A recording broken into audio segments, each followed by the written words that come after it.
Then the Pharisees and some of the scribes gathered to him, having come from Jerusalem.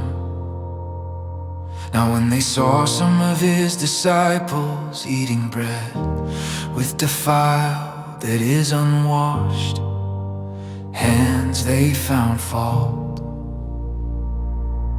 For the Pharisees and all the Jews don't eat unless they wash their hands and forearms, holding to the tradition of the elders. They don't eat when they come from the marketplace unless they bathe themselves. And there are many other things which they have received to hold to: washings of cups, pitchers, bronze vessels, and couches. The Pharisees and the scribes asked him, "Why don't your disciples walk according to the tradition of the elders, but eat their bread with unwashed hands?"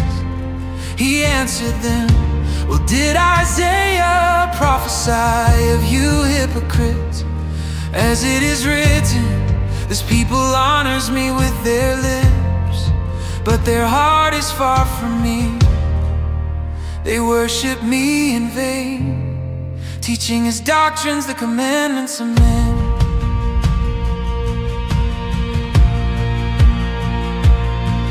For you set aside the commandments of God and hold tightly to the tradition of men, the washing of pitchers and cups, and you do many other such things. He said to them, "Full well do you reject the commandment of God, that you may keep your tradition. For Moses said, honor your father and your mother, and he who speaks evil of father or mother, let him be put to death. But you say, if a man tells his father or his mother, whatever profit you might have received from me is Corban, that is to say, given to God, then you no longer allow him to do anything for his father or his mother, making void the word of God by your tradition, which you have handed down. You do many things like this." He called all the multitude to himself and said to them, "Hear me, all of you, and understand. There is nothing from outside of the man that going into him can defile him, but the things which proceed out of the man are those that defile the man. If anyone has ears to hear, let him hear." When he had entered into a house away from the multitude, his disciples asked him about the parable. He said to them, "Are you also without understanding? Don't you perceive that whatever goes into the man from outside can't defile him, because it doesn't go into his heart, but into his stomach, then into the latrine, making all foods clean?"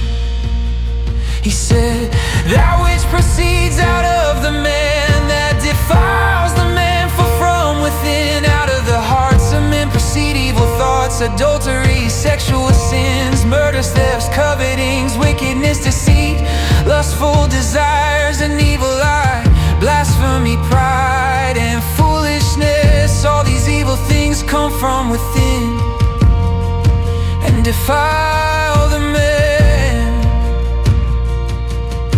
From there he arose and went away into the borders of Tyre and Sidon. He entered into a house and didn't want anyone to know it, but he couldn't escape notice. For a woman whose little daughter had an unclean spirit, having heard of him, came and fell down at his feet. Now the woman was a Greek, a Syrophoenician by race. She begged him that he would cast the demon out of her daughter.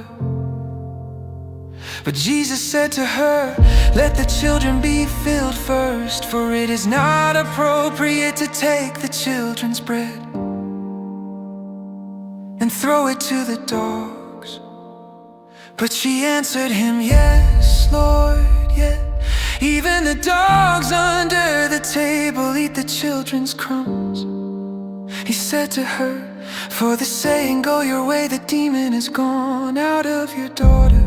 She went away to her house and found the child having been laid on the bed, with the demon gone out. Again he departed from the borders of Tyre and Sidon, and came to the Sea of Galilee. Through the middle of the region of Decapolis, they brought to him one who was deaf and had an impediment in his speech. They begged him to lay his hand on him. He took him aside from the multitude privately and put his fingers into his ears, and he spat and touched his tongue.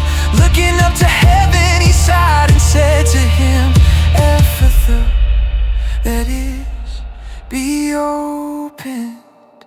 Immediately his ears were opened, and the impediment of his tongue was released, and he spoke clearly. He commanded them that they should tell no one. But the more he commanded them, so much the more widely they proclaimed it. They were astonished beyond measure, saying, he has done all things well. He makes even the deaf hear and the mute speak.